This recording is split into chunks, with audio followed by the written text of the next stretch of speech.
Today I fucked up by accidentally stealing a neighbor's mangoes and they've been trying to catch me for a month. I've been in lockdown in Shanghai, China for 2 months. During the first month, residents were basically under house arrest, unable to leave the house to buy groceries, so my neighbors organized group buy, where the entire building order food together. One day I, as usual, sneaked out of the building to hang out with friends in a different district. Came back around 11:30 p.m. and saw a basket on the front desk with a couple of mangoes in there. I thought those are up for grabs because they were in an open styrofoam fruit box, looking half empty. So I took some and went back to my room. The third day a friend living in my building came to visit and said the group buy chat group was trying to catch a mango thief. I freaked out and went back to check the group chat. Someone said she bought a box of mangoes, couldn't find them, asked if someone mistakenly took those, and 5 minutes later another guy, let's call him detective, said, "Let me go check the security camera." And the guy went to check hours of footage from 2 security cameras in the lobby, then uploaded screenshots and videos of me taking those mangoes in the group chat. Jesus.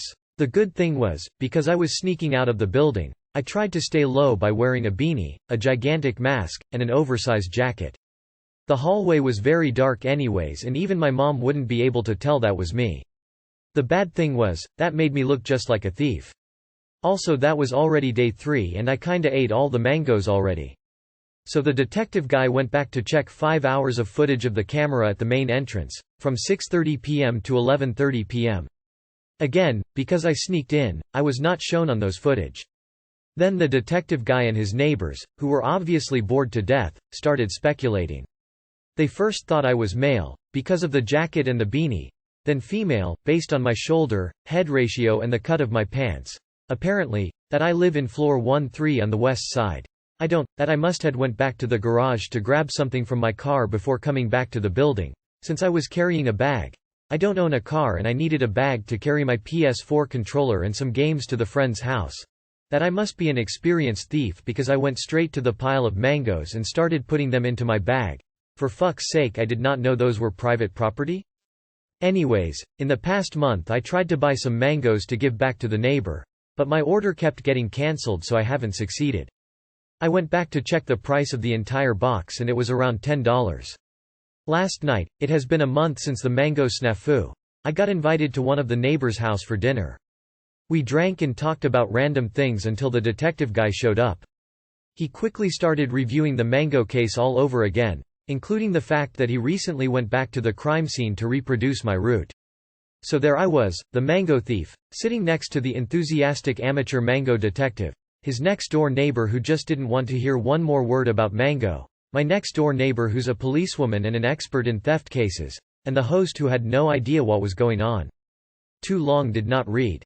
A guy spent over a month trying to catch me, who accidentally took someone else's mangoes. You've accidentally committed the perfect crime. The only way to proceed is to take it to your grave with a smile. I mean, I would just let it ride until you replace the mangoes, maybe a bit of interest? This is such a hilarious story I can't imagine anyone being upset about it. Only an experienced thief would go straight for the mangoes. I'm sorry, but if you don't join the investigation to try and find yourself to just throw them off, I feel like you are just wasting the amazing opportunities life is offering you. This is absolutely ridiculous lol. I could see this being the inspiration for a comedy detective movie, The Mango Thief. You have to set up the amateur detective. Take the beanie. Put it in his stuff and expose him when you find the beanie. Preferably when a large group has gathered. Today I fucked up by leaving my underwear at my boyfriend's flat. Alright, this didn't happen today, but since I only learned about it today I think it counts. A couple months ago my boyfriend and I were in a LDR. I flew out to see him for a week, and when I left I accidentally left a pair of my underwear at his place. It had fallen under his bed so I hadn't noticed it when packing. He told me a couple weeks later that he had found them and had put them in the wash. No problem, right? Wrong. God. I am mortified by what he told me today. I tend to discharge quite a lot after my period, and this was the case with said underwear. But Christ Almighty, I did not expect him to tell me there was a worm in my discharge. I know he loves me simply by the fact that he washed them, and said nothing to me until 6 months later. I'm embarrassed. Don't know how the worm manifested its way into my underwear. A little drunk RN while typing this out, so hopefully it makes sense. Strangers of the internet enjoy this story as there is no way I'm telling this to anyone IRL. Too long did not read. Worm in underwear, am mortified. Edit. Spelling. A fly probably laid eggs on your underwear while it was chillin' under the bed and he found them when a maggot hatched. Your boyfriend has went down the wormhole. Like, an earthworm. I think this says more about the state of your boyfriend's flat than anything about you. Could it be just a piece of mucus and he was too grossed out to look at it clearly? Maybe it wasn't wiggling, just a lining from in there that came out. Note. I don't own a uterus. Go to the doctors even if it was just an environmental cause for worms. Be safe op, and a checkup is always a good idea. Vaginal health can be overlooked but is also super important. While it's unlikely to have come from anything other than the environment, do have that checked out whether you feel like you have symptoms or not. Better to be on the safe side. Today I fucked up by calling my wife by my ex-wife's name in bed. This happened at 12:07 a.m., just after midnight. Relevant. My beautiful wife is pregnant with our first son. She has really struggled with the illness and different types of afflictions throughout this pregnancy. I also work 60+ hours per week for a global manufacturer as a IT architect.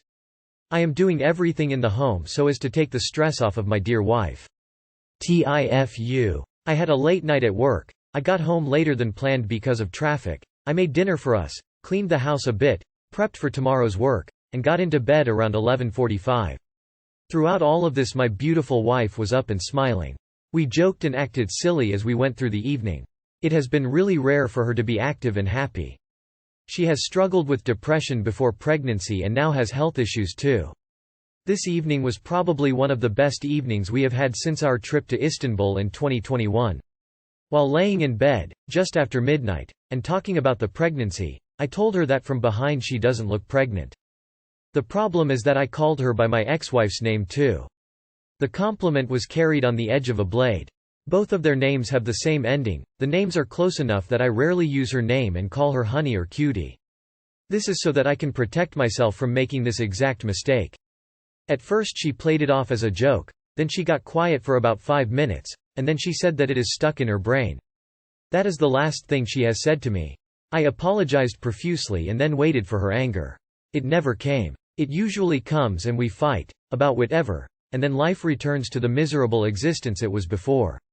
To say I am exhausted is an understatement. I am literally burning myself out trying to keep the home life stable and work my great job. I get 4–5 hours of sleep a night, since March 2021, and I knew that eventually this stress would destroy me. I just didn't think it would be at the hand of my favorite person in the whole world. I called my wife by the wrong name on one of the best nights of our marriage so far. It has been 20 hours and she still isn't talking to me. May God have mercy on my soul. Don't push yourself too hard, mate. Take the stress off yourself. I'd highly recommend paying for housecleaning services, meal delivery, anything like that. If you can afford vacations to Istanbul, you can afford little things that make your life easier when you get home. Saving the money doesn't do anything if you run yourself into the ground. Bad for your health and bad for your relationship. That's why you only marry women with the same name. How long were you with your ex and how long have you been with your wife? Hey buddy, read that other post you had about a month ago regarding your birthday and it gave some valuable background info about your situation. I don't have any valuable advice other than recommending you speak to a professional to get some help with sorting through your mental state. Between the pressure you're putting on yourself, and the way you've described the situation with your wife in the post and your comments, I think it would be a worthwhile investment to get the perspective of someone that isn't part of a faceless mob on Reddit. I know given how much you've got going on it might seem like it would just make your pile bigger, but what if it makes things easier for you to manage? Hope things get better for you in any case. There seems to be more issues than you just calling her by the wrong name. I hope both of you can get some help together, especially before the baby comes. Good luck. Hi, this isn't really related to your relationship with your wife, but I just wanted to plead that you take care of yourself. I was an able-bodied 21-year-old and now I have a chronic illness from basically running myself into the ground. It's going to be a long journey till I'm well again. Your health is important. Today I fucked up trying to make a child smile. I have the cutest pet bunny, very small and fluffy. When I'm carrying him outside, when traveling for instance, the children are often very interested in him.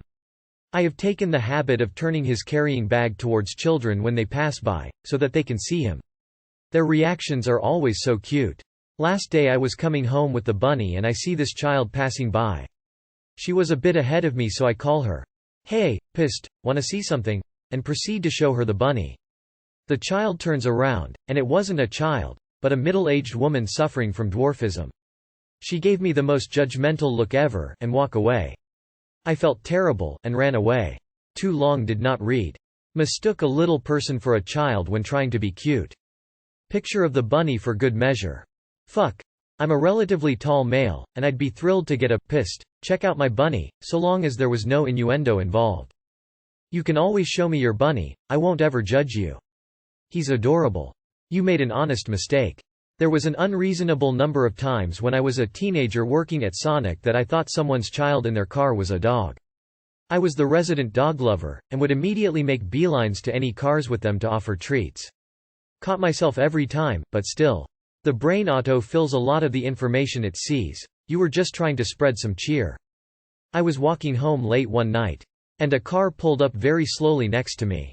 The guy leant out of the window and said, "Psst, have you seen a white rabbit?" I immediately thought he was trying to buy or sell drugs and carried on walking.